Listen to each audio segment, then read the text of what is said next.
नमस्कार दोस्तों, स्वागत है आपका बिहार एक्सप्रेस न्यूज में। तो चलिए आपको लेकर चलते हैं आज की मुख्य और ताज़ा खबरें की ओर। इससे पहले आप वीडियो को किस शहर से देख रहे हैं कमेंट में जरूर बताएं और वीडियो अच्छी लगी तो वीडियो को लाइक करके चैनल को सब्सक्राइब जरूर करें।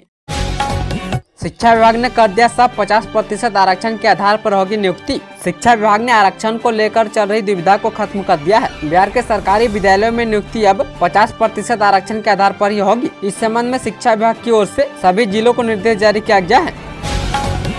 पटना में डबल डेकर फ्लाईओवर जाने कब से होगा चालू। पटना के गांधी मैदान से गायघाट जाने वाले लोगों को अगले साल से जाम से छुटकारा मिल जाएगा। अशोक राजपथ पर बढ़ते वाहनों के दबाव से निपटने के लिए डबल डेकर फ्लाईओवर का निर्माण किया जा रहा है। इसका आधे से अधिक निर्माण कार्य पूरा हो गया है। अनुमान है कि जनवरी 2025 तक इसका काम पूरा कर लिया जाएगा।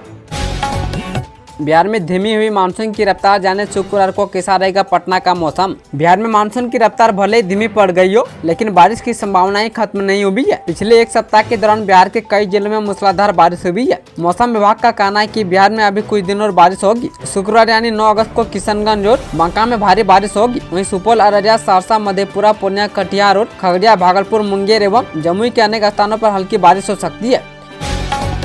पटना में डेंगू मरीजों की संख्या पहुंची 100 के पार। 24 घंटे में मिले 7 नए मामले। पटना में डेंगू के नए मरीज लगातार मिल रहे हैं। इसी क्रम में बीते 24 घंटे के अंदर 7 मरीज मिले हैं। इसके साथ ही अब कुल पीड़ितों की संख्या 90 के पार पहुंच गई है। वहीं जिला संक्रामक रोग नियंत्रक पदाधिकारी डॉक्टर सुभाष चंद्र ने बताया कि जुलाई में कुल 60 डेंगू पीड़ित मिले थे। वहीं अगस्त के एक सप्ताह में 30 नए पीड़ित पटना में मिले हैं। इसमें से सबसे ज्यादा कंकड़बाग के अलग अलग मोहल्ले से ही 14 पीड़ित मिल चुके हैं। बिहार के 4 जिलों में चाय की खेती जाने सरकार देगी कितना अनुदान। प्रदेश में अररिया, सुपौल, पूर्णिया और कटिहार में भी चाय की खेती होगी। इन जिलों में चाय की खेती करने वाले किसानों का अनुदान भी देगी। अब तक राज्य में मूलतः किशनगंज में ही चाय की खेती हो रही है। किशनगंज के आसपास के जिलों को भी चाय की खेती के अनुकूल पाया गया है। कृषि विभाग ने इन 4 जिलों में चाय की खेती का विस्तार करने की योजना तैयार की है। चाय किसानों को न्यूनतम 0.1 हेक्टेयर और अधिकतम 4 हेक्टेयर के लिए किसानों का अनुदान मिलेगा।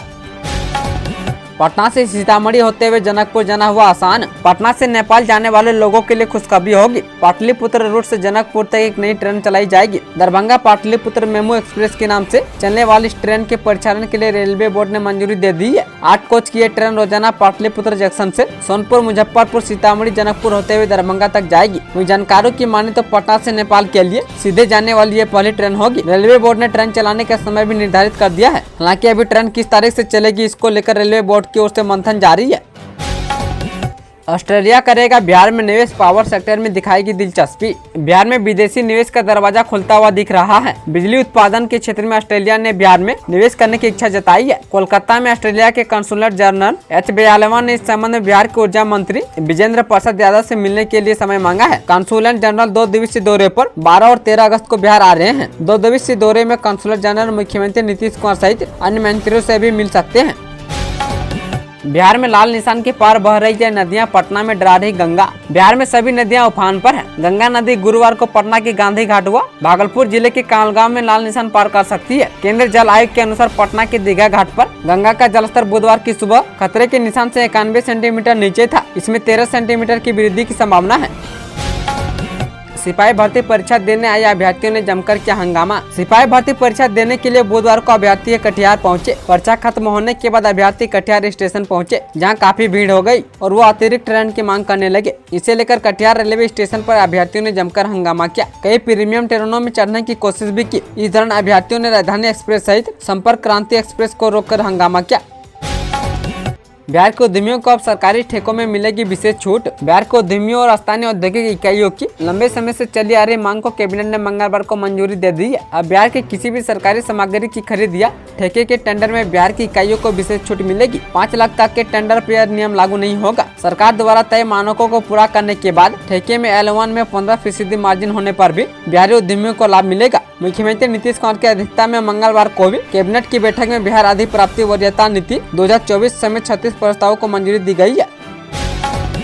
बीएड की डिग्री में झोल, शिक्षा विभाग ने 6 जिलों के शिक्षकों पर कसा शिकंजा। सक्षमता परीक्षा उत्तीर्ण कर चुके नियोजित शिक्षकों की काउंसलिंग प्रक्रिया जारी है। इस बीच प्रमाण पत्रों के सत्यापन के क्रम में कई शिक्षक संदेश के घेरे में आ रहे हैं। ऐसे मामले 6 जिलों में पकड़ में आया है, जहां 32 शिक्षकों के बीएड की डिग्रियों में विसंगति मिली है। ये डिग्रियां उन शिक्षक संस्थानों से संबंधित है जो शिक्षा विभाग की सूची में अमान्य घोषित है। ऐसे शिक्षकों को संबंधित जिला कार्यक्रम पदाधिकारी द्वारा कारण बताओ नोटिस जारी किया गया है। बिहार के निजी स्कूलों पर कार्रवाई की तैयारी, शिक्षा विभाग ने जारी किया सख्त आदेश। बिहार सरकार के शिक्षा विभाग ने निजी विद्यालय को एक कड़ी चेतावनी जारी की है। राज्य के सभी निजी विद्यालय को 17 अगस्त तक ज्ञानदीप पोर्टल पर अनिवार्य रूप से अपनी सभी आवश्यक जानकारियां अपलोड करनी होगी। ऐसा न करने पर संबंधित विद्यालय के खिलाफ राइट टू एजुकेशन नियमावली के तहत सख्त कार्रवाई की जाएगी। प्राथमिक शिक्षा निदेशक मिथिलेश मिश्र ने इस संबंध में सभी जिला शिक्षा पदाधिकारी को स्पष्ट निर्देश जारी किए हैं।